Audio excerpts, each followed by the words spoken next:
കാസർഗോഡ് ജില്ലയിൽ ക്ഷേത്രങ്ങൾ കേന്ദ്രീകരിച്ച് കവർച്ച. കാസർഗോഡ് മല്ലികാർജുന ക്ഷേത്രം, കുമ്പള ആരിക്കാടി ഹനുമാൻ ക്ഷേത്രം എന്നിവിടങ്ങളിലാണ് കവർച്ച നടന്നത്.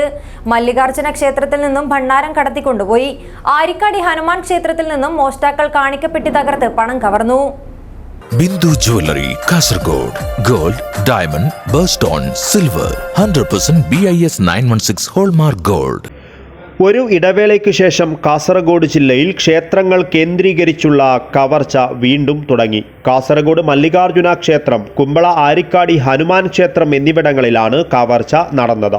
മല്ലികാർജുന ക്ഷേത്രത്തിലെ വളപ്പിനകത്തെ ഉപദേവനായ അയ്യപ്പ ക്ഷേത്രത്തിലെ ഭണ്ഡാരം കടത്തിക്കൊണ്ടുപോയി. ഞായറാഴ്ച രാത്രി 12:45-നും 2 മണിക്കും ഇടയിലായാണ് കവർച്ച നടന്നത്. 12 മണി വരെ ക്ഷേത്ര കാവൽക്കാരൻ ഈ ഭാഗത്തെത്തി പരിശോധന നടത്തിയിരുന്നു.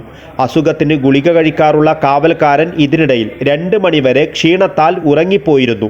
2 മണിയോടെ ക്ഷേത്രത്തിൻ്റെ പിൻഭാഗത്തുകൂടി വാഹനം കടന്നുപോകുന്ന ശബ്ദം കേട്ടിരുന്നതായും വിവരമുണ്ട്. ക്ഷേത്രത്തിലെ CCTV പരിശോധിച്ചതിൽ നിന്നും 2 പേരുടെ ദൃശ്യം പതിഞ്ഞതായി കണ്ടെത്തിയിട്ടുണ്ട്. ഒരാൾ മുണ്ടും മറ്റൊരാൾ പാൻസുമാണ് ധരിച്ചിരുന്നത്. എടുക്കുന്നത് കണ്ടു, പക്ഷേ കൊണ്ടുപോകുന്നത് കണ്ടില്ല. ഭണ്ഡാരം എടുക്കുമ്പോൾ 2 ആൾ, ഭണ്ഡാരം പൊക്കിയെടുക്കുമ്പോൾ 2 പേര്. അമ്പലത്തിൻ്റെ ബാക്ക് വശത്തെ ഗേറ്റ് ചാടിക്കടന്ന് വന്നത്. എല്ലാ മാസവും 20-ാം തീയതിയാണ് ഭണ്ഡാരം എണ്ണാറുള്ളത്. 1 ലക്ഷത്തിന് മുകളിൽ തുക ലഭിക്കാറുണ്ട്.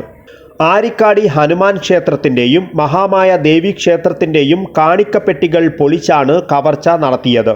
കാണിക്കപ്പെട്ടികളിലെ 33,000 രൂപയോളമാണ് കവർച്ച പോയത്. 2 കവർച്ചകളിലും ക്ഷേത്ര ഭാരവാഹികളുടെ പരാതിയിൽ പോലീസ് അന്വേഷണം ഊർജിതമാക്കിയിട്ടുണ്ട്. News bureau, Kasaragod.